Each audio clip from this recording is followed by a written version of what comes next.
Hello everyone, welcome to back my channel. I hope everyone is having a wonderful day. Before starting the video, please go ahead and hit the subscribe button. In the train car, Phyllis tells Chance that the dagger looks like the one she saw in Damien's back. Nick barks, of course it's the knife that killed Damien. Someone's trying to set him up, and we all know who that person is. Chance asks Nick not to jump to conclusions and to explain how he found it. Nick says he left Sharon's sleeping car and went back to his. In the bathroom, he noticed the sink stopper was stuck. He reached under and pulled out that bag. Chance asks if he happened to find a bottle of bourbon in there. Nick didn't. He declares that Cane is behind this. It's been his plan all along. Chance isn't following. Nick wants Phyllis and Chance to admit this is suspicious and odd.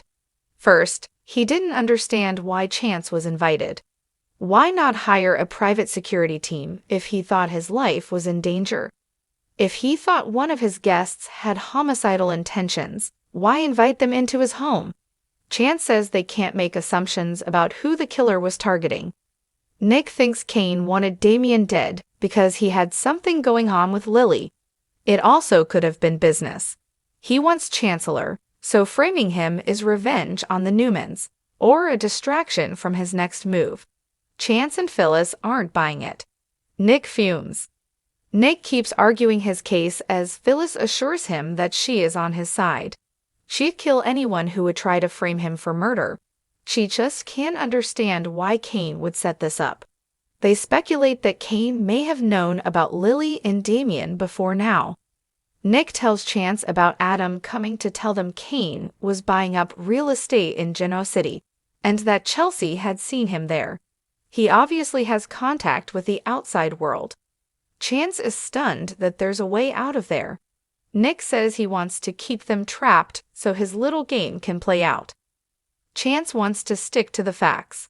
Phyllis says there's no way Cane could have planted the knife in his room. She was with him. Nick says Cane could have accomplices like that weirdo Carter. Chance tells Nick he's going to go search his sleeping car. Nick's irritated that Chance thinks he may have done this. Maybe the first thing he needs to look into is how Cane is getting on and off the mountain. Chance confirms he'll expect Cane to come clean. In the maze, Amanda chews Cane out. She needs to have all the facts. She needs the whole truth, and she needs it now. Cane thinks he has the right to remain silent. Amanda says not from her, he doesn't. Cane tells her he and Damien were just chatting. Before that he'd never met him face to face. Amanda will need to see the security footage from the cameras on the property. Cane still wants to know if she thinks he actually killed Damien. She believes he's the person with the strongest motive. In her experience, he will do whatever it takes to eliminate the competition. Cane can't believe Amanda thinks he's guilty. She runs down all the things that make him look guilty. Cane says the bourbon and dagger are still missing. If he was guilty, why would he tell Chance what to look for? Amanda fumes that they both know he can contact the outside world. An innocent man would have called the police in by now. She has a strong suspicion that he's guilty, but that won't stop her from doing her job. Phyllis joins Amanda and Cane and makes cracks about poisoned booze. She notices they fell silent when she appeared. That's not incriminating at all, is it? She doesn't think Cane did anything wrong. She tells them Nick found the murder weapon in his bathroom. Cane asks what he did with it. Phyllis says he did what any innocent man would do. He brought it to Chance. He's sure he's being framed and knows who's framing him. Amanda wants to know Chance's thoughts on all this. Phyllis says he just wants the facts. She says she told them Cane couldn't have planted the evidence because she was with him from the minute they left Damien's body until they found Chance. Nick thinks he had help though. Phyllis reminds Cane when he asked her if she was willing to betray the father of her child.